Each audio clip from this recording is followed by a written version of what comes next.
মুখৰ যদি উজ্জ্বলতা আনিব বিচাৰে তেনেহ'লে দুটামান বস্তুৰ কথা কৈছোঁ। মুখত চাবোন ফেচ ৱাছ একো লগোৱাৰ প্ৰয়োজন নাই। যদি আপুনি নেচাৰেল বিউটি বিচাৰে তেতিয়া দূৰৰ পৰা যদি মানুহে দেখে তেতিয়া যাতে কয় বাহ কি স্কিন হয়। যদি বিচাৰে চেহেৰাটোৰ ওপৰত তেনেকুৱা গ্ল' আনিব পাৰে তাৰ কাৰণে বহুত ভাল কাম এটা ক'ব ওলাইছোঁ। মনোযোগ দি শুনিব আৰু শ্বেয়াৰ কৰি দিব। আৰু স্পেচিয়েলি বিয়া পাৰ্টি ফাংচন যদি কিবা থাকে আধা ঘণ্টাৰ আগত কৰিব পাৰিব। পাৰ্লাৰ যাবলৈ কোনো প্ৰয়োজনেই নাথাকে, ঘৰতে কৰিব পাৰিব। মাত্ৰ আধা ঘণ্টাৰ আগত লগাব। সকলোৱে ভাবিবই যে আপুনি নিশ্চয় পাৰ্লাৰৰ পৰাই আহিছে। কেনেকৈ কি কৰিলোঁ এতিয়া চাওঁ ব'লক।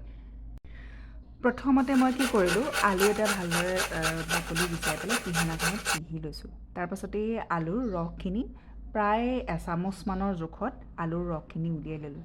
এনেকৈ চেপি পেলাই ধুনীয়াকৈ উলিয়াই ল'ব। আলুৰ ৰসে কি কৰে আপোনালোকে সকলোৱে জানেই নিশ্চয়, ক'লা দাগ গুচাত বহুত সহায় কৰে। তাৰপাছতে ইয়াতে দিছোঁ অকণমান পিঠাগুড়ি। ঠিক আছে, পিঠাগুড়িখিনি মই মুখত লগোৱা পিঠাগুড়িখিনি এক্সট্ৰাকৈ থৈ দিছোঁ। সেই খোৱা পিঠাগুড়িৰ নিচিনা নহয়, একেবাৰে মিহি হয়। তাৰপাছতে আধা চামুচ বেচন দিলোঁ আৰু ইয়াত দৈ দিছোঁ। আৰু এইখিনিতে এটা কথা কওঁ, বিলাহী ৰস দিছিলোঁ মই, কিন্তু বিলাহী ৰসটো ভিডিঅ' কৰিবলৈ স্ক্ৰিপ্ট হৈ গ'ল, ভিডিঅ' কৰিবলৈ মই নোৱাৰিলোঁ, পাহৰি থাকিলোঁ। বিলাহী ৰস দিব। যদি বিলাহী ৰস আপোনালোকৰ মুখত শ্বুট নকৰে তেনেহ'লে দিব নালাগে। আৰু এটা কথা, যদি কফি আপোনালোকৰ মুখত শ্বুট কৰে তেনেহ'লে কফি পাউডাৰ 1 চামুচ দি দিব। মোৰ মুখত শ্বুট নকৰে, মানে মোৰ মুখত যদি কফি পাউডাৰ লগাওঁ তেনেহ'লে মুখখন বহুত ক'লা হৈ যায়, মানে ভাল নহয় আৰু মোৰ বেয়াহে হয়। সেইকাৰণে মই কফি আপোনালোকক ৰেমেডি আজিলৈকে দিয়াও নাই, আৰু যিহেতুকে মই নলগাওঁ সেইকাৰণে দিয়া নাই। আৰু যিসকলে লগায়, মানে যিসকলৰ লগালে ভাল হয় নিশ্চয় আপোনালোকে জানেই, তেনেহ'লে আপোনালোকে কফি পাউডাৰ 1 চামুচ দিব। এইখিনি দিব, ভালদৰে মিক্স কৰিব। তাৰপাছত এইখিনি লগাব 10 মিনিট সময়। 10 মিনিট সময় লগাই ৰাখি থৈ দিব আৰু আপোনাৰ স্কিনখন ব্লিজ হৈ থাকিব। কিয়নো তাতে আলুৰ ৰস আছে, বিলাহীৰ ৰস আছে, এই দুয়োটাই ৰস আছে, যিটোত ভিটামিন চি আছে, যিটোৱে ব্লিজ কৰিব মুখত থকা সেই সৰু সৰু চুলিবিলাক।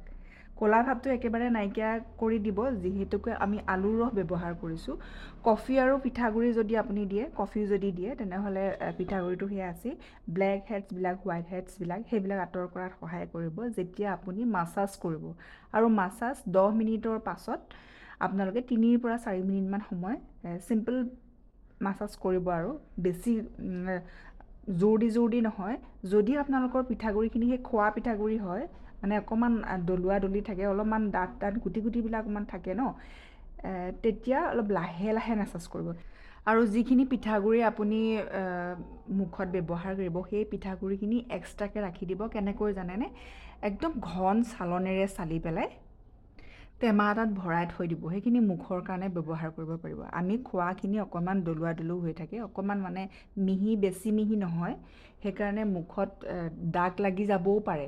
বেছি যদি আপুনি মাছাজ কৰে তেতিয়া দাগ লাগি যাবও পাৰে। সেইকাৰণে যদি খোৱা পিঠাগুড়ি এতিয়া দিছে তেনেহ'লে মাছাজটো লাহে লাহে কৰিব।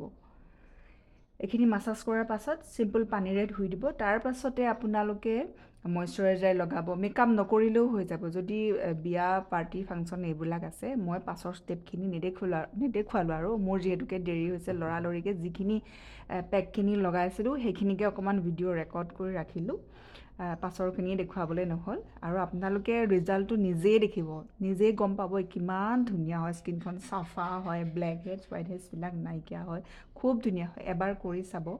আৰু মেকআপ নকৰিলেও হৈ যাব, বাছ লিপষ্টিক অকণমান লগাব, বিন্দি লগাব আৰু সেন্দুৰ লগাব, ধুনীয়াকৈ কাজল চাজল লগাব, একদম খুব ধুনীয়া লাগে দেখি পেলাই। চাইন হৈ থাকিব মুখখন, একদম চাইন হৈ থাকিব। আপোনালোকে কৰাৰ পাছতহে গম পাব, মই এতিয়া ক'লে গম নাপায়, যিহেতুকে মই পাছত ভিডিঅ'খিনি শ্বুট কৰিবলৈ নহ'লে, লৰালৰি হৈছিলে কাৰণে। আৰু আজি ভিডিঅ'টো ইমানেই আছিল। আৰু যিসকলে বেয়া পায় স্ক্ৰিপ্ট কৰিব, শ্বেয়াৰ কৰি দিব যাতে বেলেগৰো সুবিধা হয়, নাইবা ছেভ কৰি ৰাখিব আপোনাৰ যাতে হেৰাই নাযায়।